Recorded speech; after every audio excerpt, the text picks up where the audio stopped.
Talk us through what you guys do. Okay, so this is sea moss. I don't know if you've heard of sea moss. We have it in capsule form, and then we have it in raw form. Sea moss is a superfood. It grows in the ocean. So what does it do for you? It has 92 plus minerals.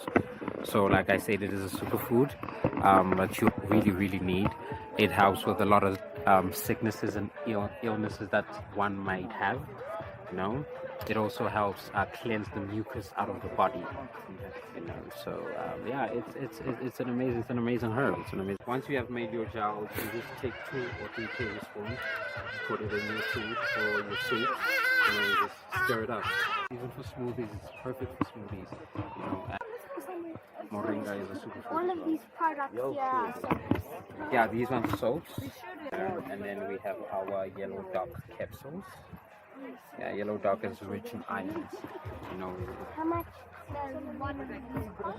This is 160. The sea moss, it's 160.